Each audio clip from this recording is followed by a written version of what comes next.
Bonjour à tous, merci de regarder nos vidéos sur le thème de rendre notre amour plus fort. Et dans cette vidéo, j'aimerais parler sur l'amertume qui tue l'amour. Dans un couple, les problèmes non réglés, les rancunes ravalées et non exprimées, les pensées négatives et mauvaises l'un sur l'autre installées, eh bien toutes ces choses vont affaiblir, vont détruire doucement le bel amour qui nous avait un jour rapprochés. L'amertume abîme, l'amertume éteint, l'amertume doucement détruit l'amour. Elle éloigne les cœurs, générant des blessures qui vont s'infecter avec le temps. Ainsi, pour maintenir un amour fort, il nous faut traiter systématiquement et selon le conseil des Saintes Écritures, les rancunes et les amertumes.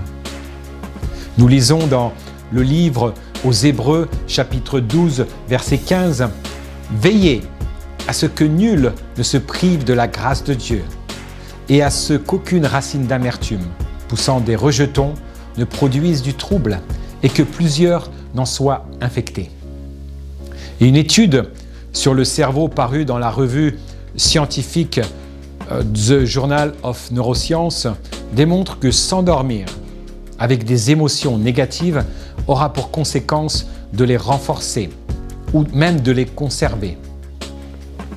Ainsi, n'acceptez jamais d'aller vous coucher fâché.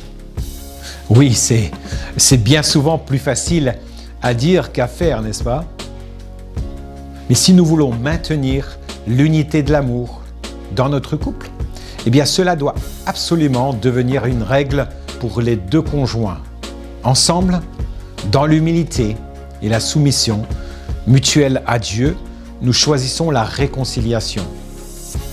La Bible donne, avec une extraordinaire sagesse, une excellente habitude pour enrayer ce mécanisme destructeur. Elle nous dit, si vous vous mettez en colère, ne péchez point, et que le soleil ne se couche pas sur votre colère, et ne donnez pas accès au diable. Éphésiens chapitre 4, versets 26 et 27. Nous avons découvert avec Anne à ce sujet un secret. Plus nous obéissons vite à ce commandement, moins difficile il est à appliquer. Alors que nos dos sont tournés et que les pensées de rancune tournent dans nos têtes, avant que les arguments ne nous en empêchent et avant que nos cœurs ne s'endurcissent, il suffit de tendre la main de la réconciliation tout de suite, dès que le Saint-Esprit nous le rappelle, et de dire « Eh bien, je suis désolé, ma chérie ou mon chéri, je t'aime. Je ne veux qu'aucun obstacle ne se dresse entre toi et moi. Si tu le veux, eh bien, nous pourrons en parler davantage demain.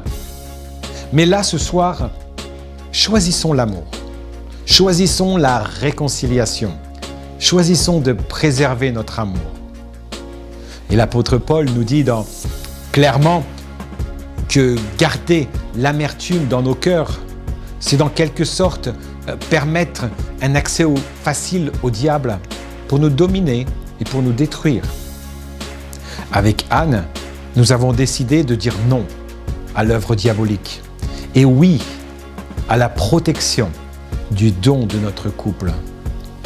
Et pour rendre l'amour plus fort, j'ai pu constater qu'il est essentiel de ne pas laisser les amertumes s'installer entre nous et de régler les problèmes le plus rapidement possible.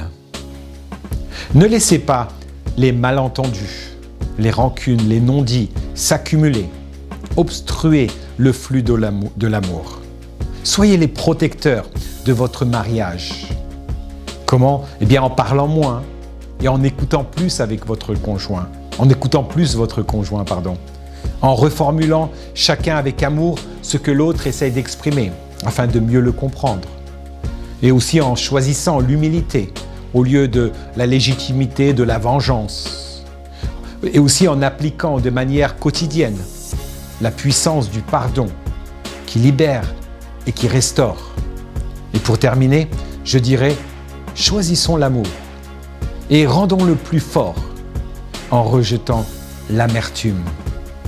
Alors, à bientôt pour de prochaines vidéos. Prenez soin de vous et prenez soin de votre conjoint.